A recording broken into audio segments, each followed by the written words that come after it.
The sink shouldn't have had two coffee mugs. I remember rinsing mine out before I left for the gym. I remember it because I chipped the rim on the counter like an idiot and winced when I brought it to my mouth. That cup had a small crack near the handle. It was the one she never used because she said it tasted metallic. But now there were two mugs in the sink, both still warm, both with that faint ring of oat milk she always swore was better than cream. But she was supposed to be gone. She left Thursday night after a weird argument about nothing. Something about patterns and feeling boxed in. She said she needed to go off-grid, upstate, somewhere with trees and silence, to just exist without expectation. Her words, not mine. She packed light. Books, yoga mat, a little zip-up bag of sacred oils. No electronics. She even left her phone behind, which felt theatrical, but I didn't question it. She said she needed a reset, not surveillance. So why were there two mugs in the sink? I stood there in my gym shorts, staring at them like they were evidence in a crime scene. The dog wasn't barking. The guest room door was shut. I hadn't heard anyone come in or out. But something felt wrong. Not loud wrong. Quiet wrong. Like the air in the house was different. Warmer. Shifted. Then I saw it. A toothbrush on the bathroom counter. Not mine. Not hers. New. Blue. Wrapped in one of our hand towels like someone had rushed out and didn't want to drip on the tile. The bristles were still damp. I reached for it with a trembling hand, but stopped halfway. I don't know why. Maybe because touching it would have made it real.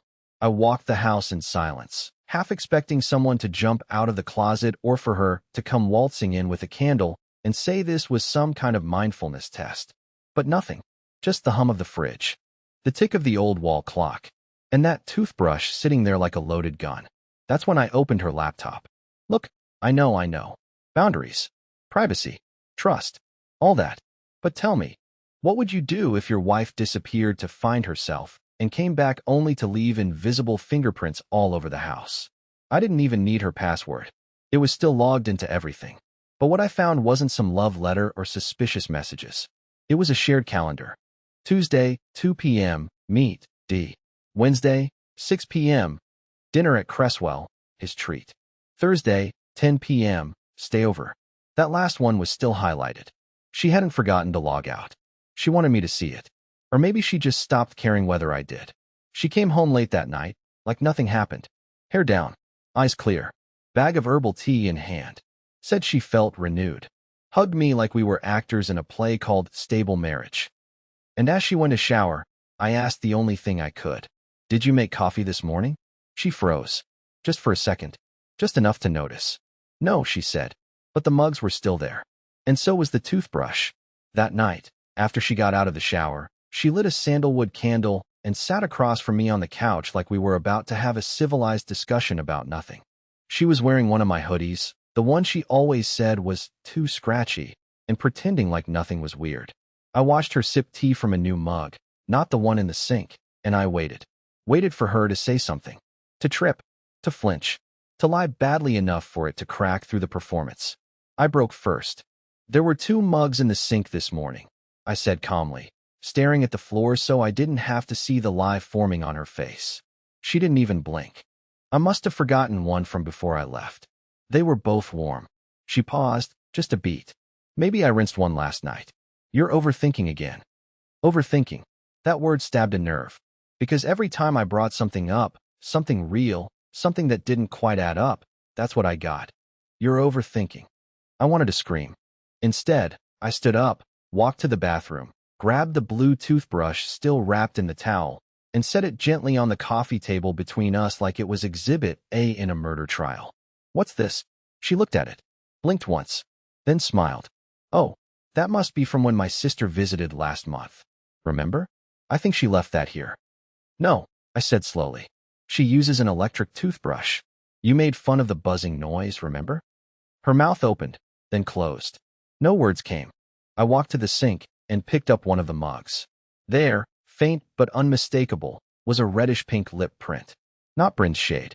She never wore anything but clear balm. I held it up. This yours? She stared at the cup like it had betrayed her. What are you doing? She finally said, her voice suddenly sharp. Why are you digging through dishes and toothbrushes like some paranoid maniac? And there it was. The pivot. She was flipping the script. Suddenly, I was the problem. I was the one with the issue. Because I live here, I said. And I'm not blind. You weren't in the woods. You were at that Airbnb on Shoreline Avenue. You left your calendar open. I saw the dinner reservation. The 10 p.m. stayover. Who's D? Her face drained of color, like I had slapped her with a bucket of ice water. That's not what it looks like, she whispered. Oh, good, I said, laughing through the ache in my chest. Because it looks exactly like you lied to my face and brought someone into our house while telling me you needed space. For a second, I thought she was going to cry. She looked like she wanted to. But instead, she crossed her arms and said the quiet part out loud. I thought you wouldn't notice. You never notice anything. That broke something in me. Not just her confession, but the ease with which she said it. Like I was supposed to accept it. Like she had decided somewhere along the way that I didn't matter enough to be honest with. Was he here? I asked. In our house. She didn't answer. Her silence was the answer. So I nodded, walked upstairs, and did the one thing she never thought I would. I started packing. Not in anger. Not in chaos. Quietly. Thoughtfully. I folded every shirt, every sock, every little piece of my life that she clearly thought was too easy to leave behind. I didn't scream. I didn't threaten.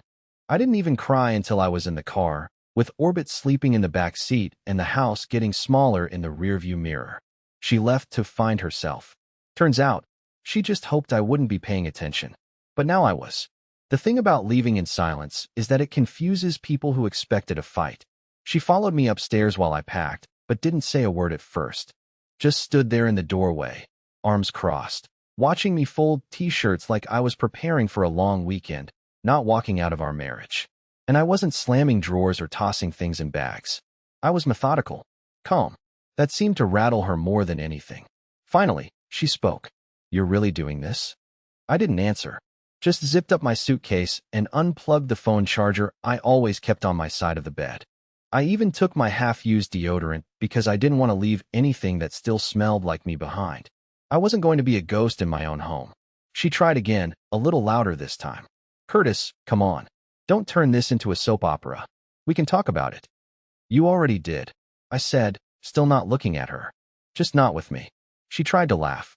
A short, bitter exhale that landed flat. You're being dramatic. It's not like I was planning to replace you. I stopped mid-step and turned to face her. No?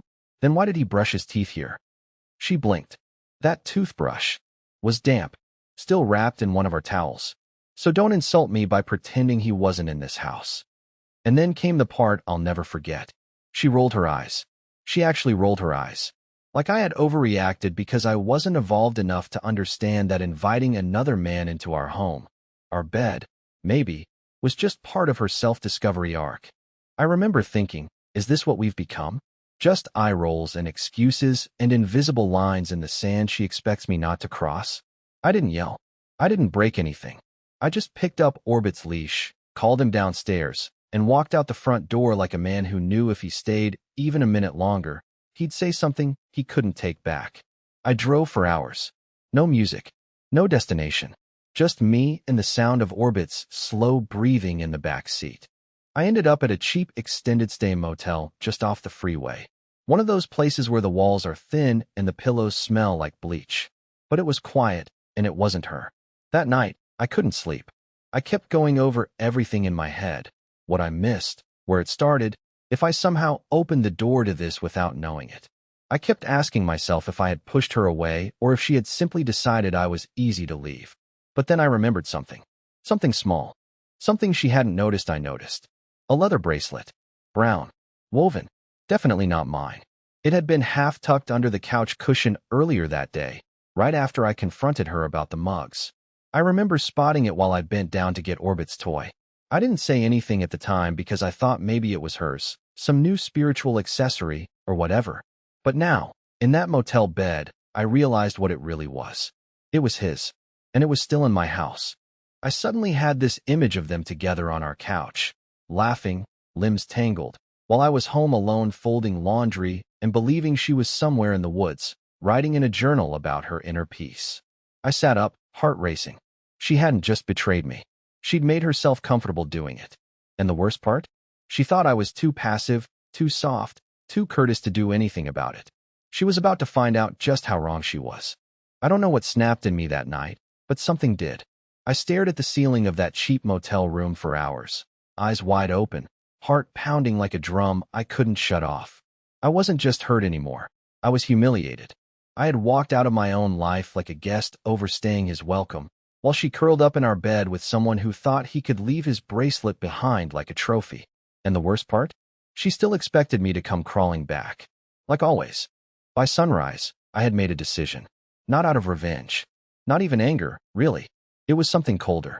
Cleaner. Like clarity. I wasn't going to confront her again.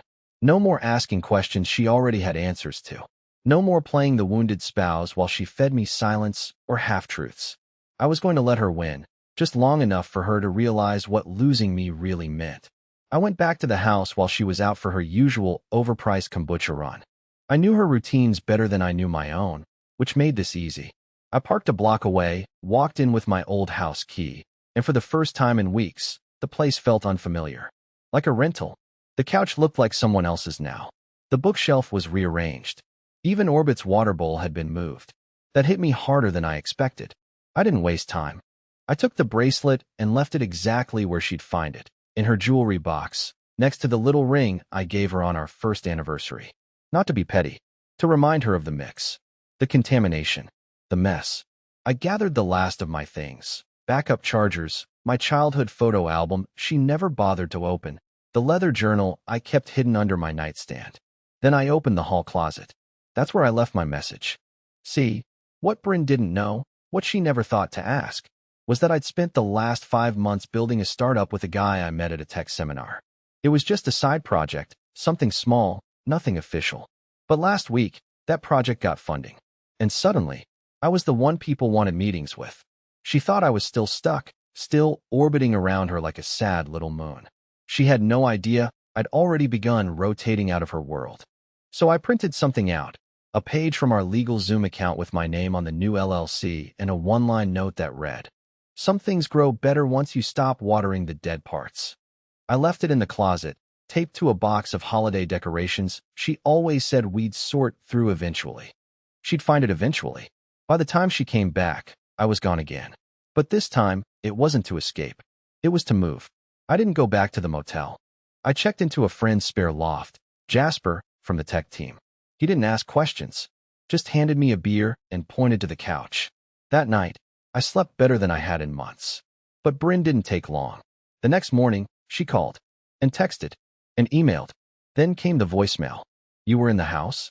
Curtis, what the hell is wrong with you?" Wrong with me? She was unraveling, panicking, trying to understand why the quiet man she thought would always be there wasn't. Why the man she underestimated had suddenly become someone she couldn't predict. And it was only just beginning. Her first voicemail was annoyed. The second was anxious. By the third, her voice cracked somewhere between confused and afraid. She said things like, "We need to talk," and "You're being cold, Curtis," and my personal favorite, "I didn't expect you to take it this far." This far. I had barely done anything except leave with dignity, while she desecrated our home with oat milk and betrayal. And now she was spiraling because I wasn't playing the part. Because I wasn't crying on the doorstep or sending long texts begging for closure. Because I had gone quiet. She wasn't used to that. I wasn't either. You have to understand. I'm the guy who apologizes just to keep the peace. The one who used to write sticky notes with "You're beautiful" on them and hide them in her coat pockets, even when she hadn't kissed me in a week. I'm the guy who waited while she meditated, journaled, and went on solo retreats, pretending I didn't feel the space between us growing like a canyon I wasn't allowed to talk about. So yeah, maybe I was cold now. Because warmth got me nowhere. She started reaching out to mutual friends. That's how I knew she was losing grip. One of them, Liza, texted me saying Bryn had stopped by in person, said she was worried about me, claimed I had disappeared in a concerning way, like I was some emotionally unstable ghost who wandered off into traffic. Let me be clear, I wasn't hiding. I was healing, just not in a way that involved her anymore. Meanwhile, the silence drove her mad. I didn't respond to the voicemails. I didn't answer her cryptic email titled "Closure." And when she tried to lure me with guilt, saying Orbit probably missed her, I didn't even blink. But then came the twist. She showed up at Jasper's loft. I don't know how she figured out where I was. Maybe Liza cracked. Maybe Bryn remembered something I said in passing. All I know is that on Thursday night, I walked out of the shower and found her sitting on the steps outside, arms tucked into that ridiculous knit shawl she only wore when she wanted to appear fragile. She didn't even look up when I opened the door. "I didn't cheat," she said softly. "Not technically." I said nothing, just leaned against the doorframe, towel over my shoulder, heart pounding like it was about to punch through my ribs. I didn't want to look at her. Didn't want to remember the way she used to smell like eucalyptus after a shower. Didn't want to feel anything. I got confused," she said. "And I didn't think you'd ever really leave. I thought maybe if I drifted far enough, you'd pull me back." That broke something in me all over again, not out of hurt this time, but out of realization. She never wanted partnership. She wanted a lifeline, a reliable emotional doormat who'd absorb her moods and still ask what she wanted for dinner. I cleared my throat. There's a difference between being lost and walking away. She looked up. Her face was tired, her mascara smudged. But behind all that sadness, there was something else. Regret? Maybe. Or maybe just shock that the man she trained to stay had learned how to walk.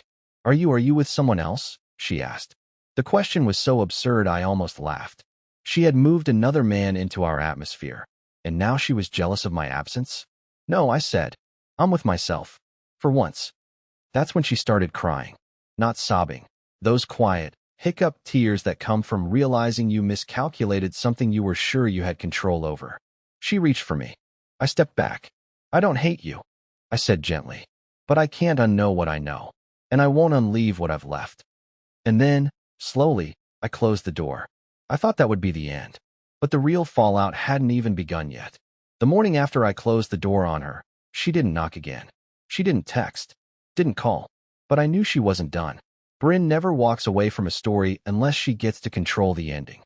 That's the thing about people like her. They don't always want you back. They just want you unable to move forward without them. But I was moving forward, faster than even I expected.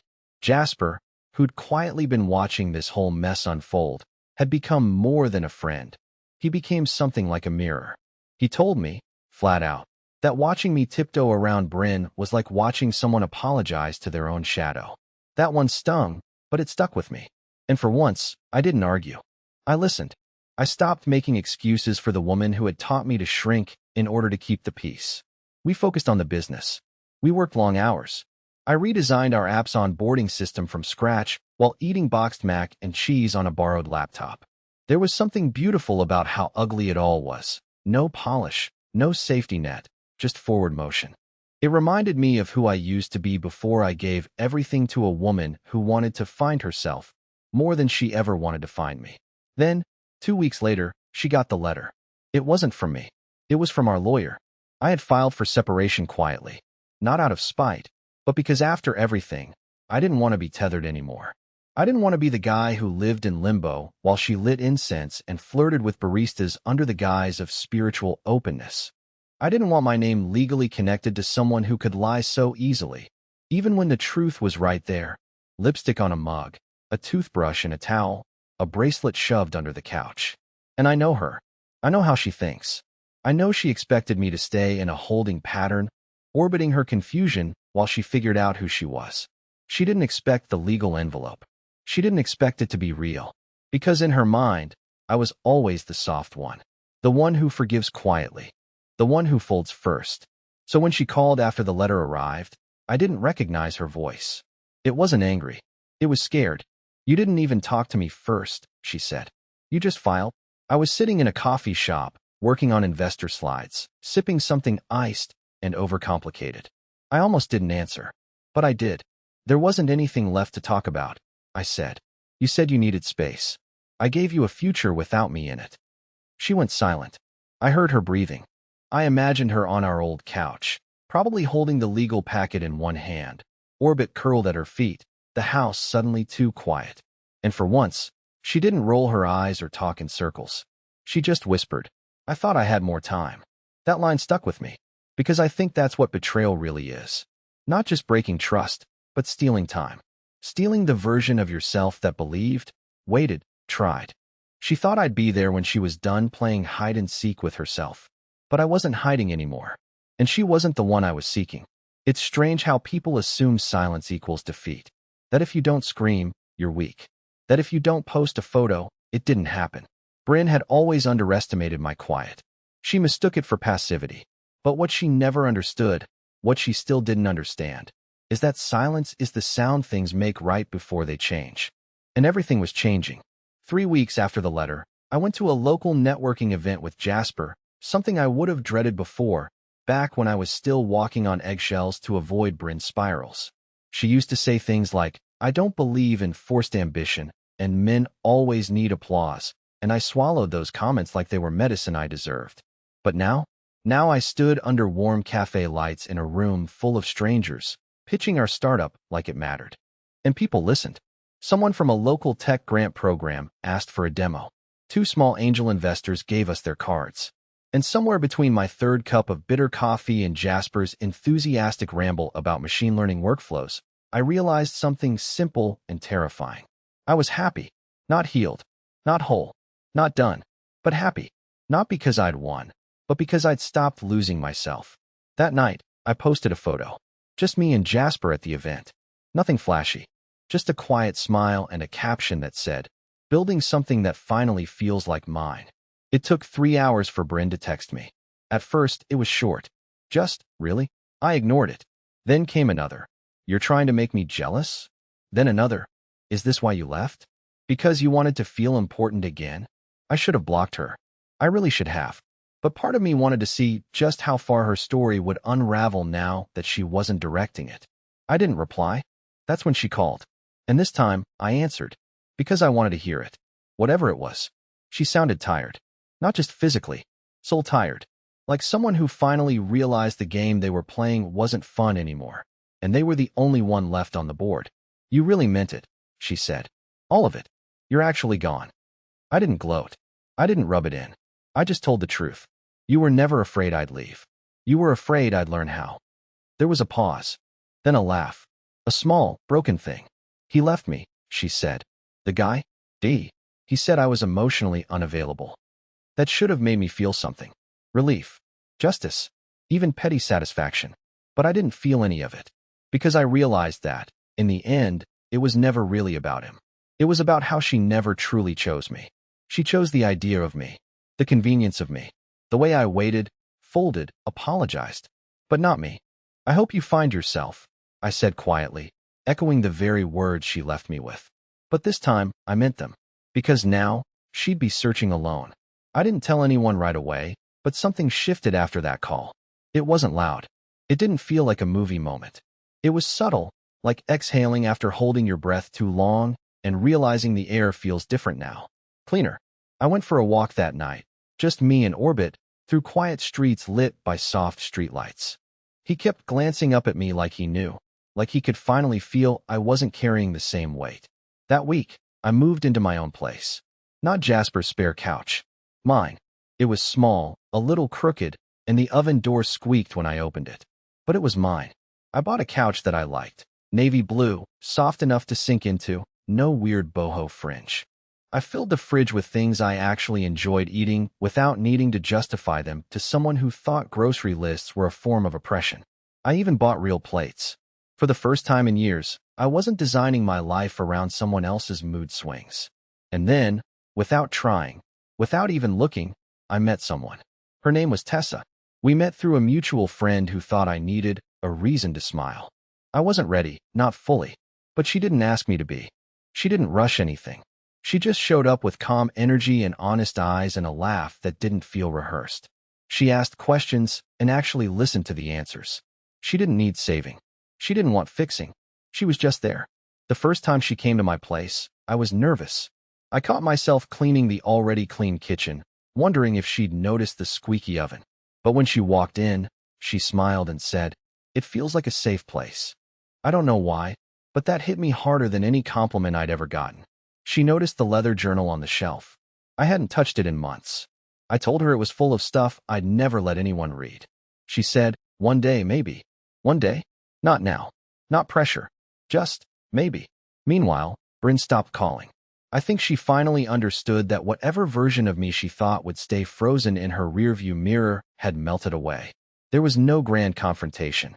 No final blowout. Just quiet. Which, in its own way, was louder than anything she could have said. Last week, I walked past our old house while visiting a friend in the neighborhood. The curtains were different. The porch light was off. It didn't feel like mine anymore, and that felt okay. It felt right. Because here's what no one tells you when you get cheated on, abandoned, forgotten. You don't just lose something. You make space for something better. Better boundaries. Better mornings. Better love. I used to think the worst day of my life was the day she left to find herself. But the truth? It was the day I finally started finding me.